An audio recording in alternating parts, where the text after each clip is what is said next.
Tonight on 60 Seconds with McGruff. Plants and botany. I've been learning a lot about myself during these 1-minute learning adventures. I now understand why Mandy Ravage attacked Noirland on Wanksmas. I learned fun facts about Big Red Soda, and Blazing Space taught me about synesthesia. Mad climate scientist and time traveler Mandolin Ravage taught me to live in the present and to treat time as an illusion. Bang, right now. Bang Bang Butterfly shed some light on the dark subject of gun violence in the United States. And last week, astrologer Allie Parks told me that I'm a Leo sun and that our entire universe is interconnected, which made me curious about all this other life I'm attached to. It seemed so mundane and unnecessary before. The set dressing that surrounds us, the sky, the scenery, the plants, the very concrete and dirt we stand on.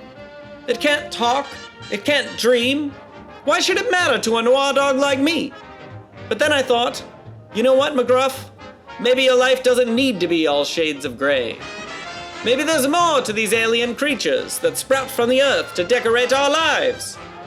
Are they here just to kill us? Are they here just to get us high? I needed answers. So I sat down with an expert and a good friend. I reached out to a multimedia artist, someone who creates abstract biomorphic textile art, a musician, a songwriter, a botany expert, and a farmer.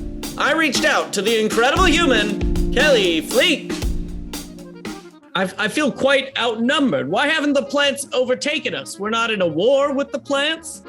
I think we've overtaken them.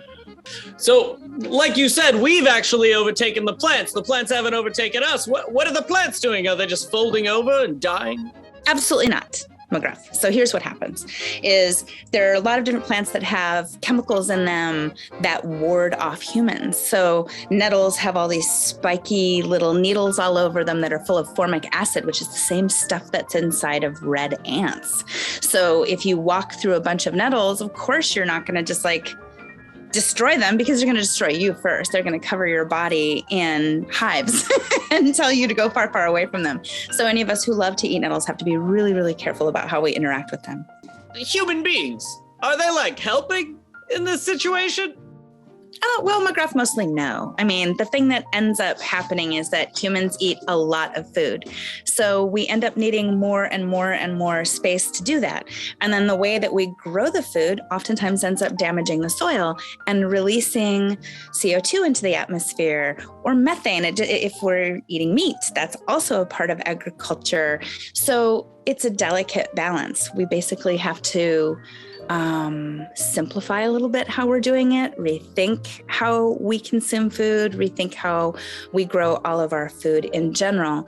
So I garden because it helps me. I'm not driving to the store all the time to get the foods that I need. So that's a little bit of a simpler footprint.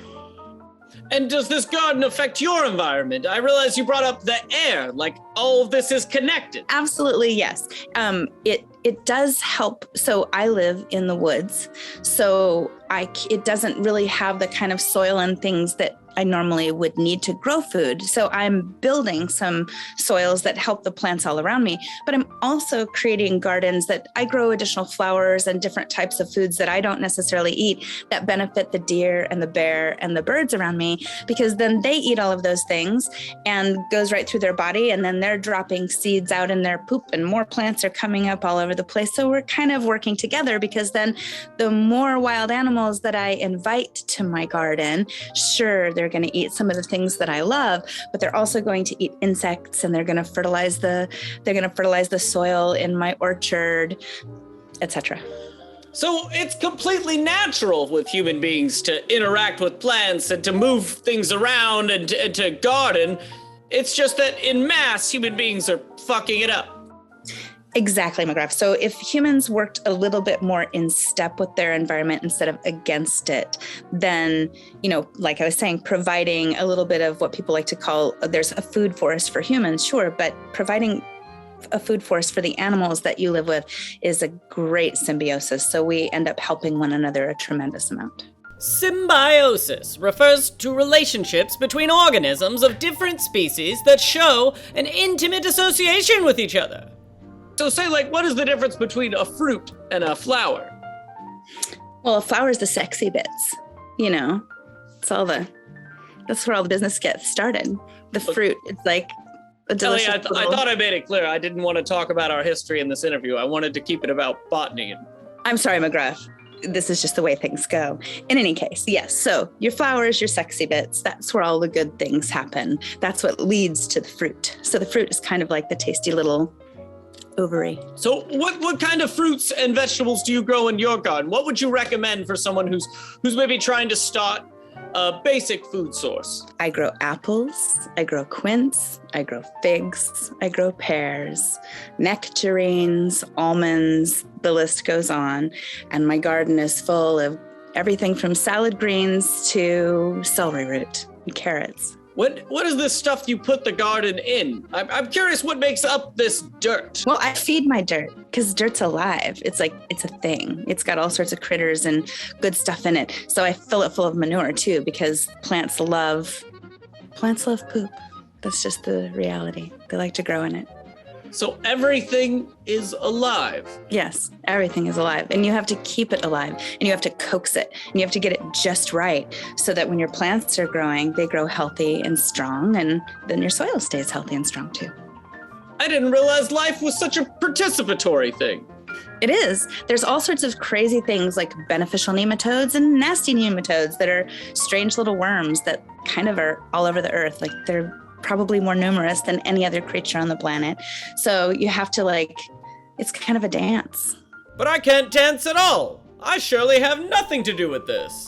McGruff, whenever you lift your leg at the base of a tree, you're actually you're helping to feed the soil and the tree and any of the little plants that grow near it. So that's fascinating. So these are more active beings in the world, these plants. I'm starting to see their significance, yet they don't talk, they don't dream, they don't tell stories.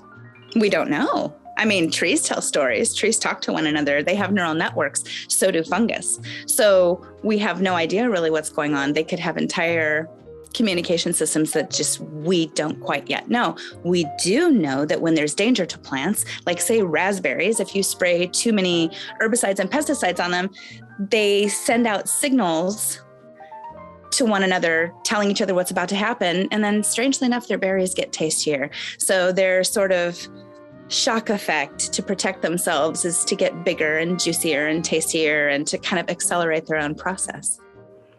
Holy shit, Kelly Fleek. So everything is alive. You are literally blowing my fucking mind right now. So now I gotta ask you what everybody's been dying for me to ask you, and I'm sure it's why you're generally famous and well known, is how did you teach these bushes to sing and play electronic music? Of course, I'm talking about the spider ferns.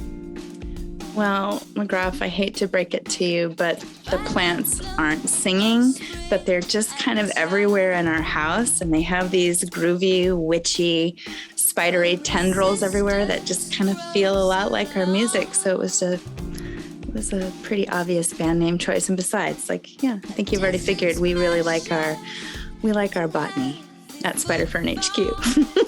Oh, so you named it about the plants. This is like a metaphor, that kind of thing?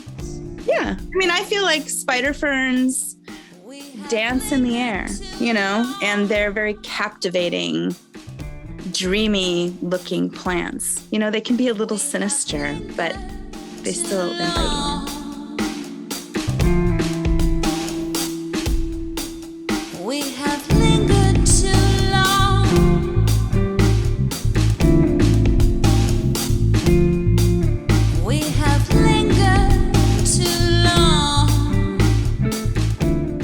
The possibility of harmony, the potential for sustainable food and non-toxic medicines seems only a shift in perspective away, and yet so industrious and far from us. Is there any subject of nature that human beings participate with naturally and not possessively? There are laws above manipulation. Next time on 60 Seconds with McGruff. we talk about rhythm. Everything flows out and in. Everything has its tides. All things rise and fall. The pendulum swing manifests in everything. The measure of the swing to the right is the measure of the swing to the left. Rhythm compensates.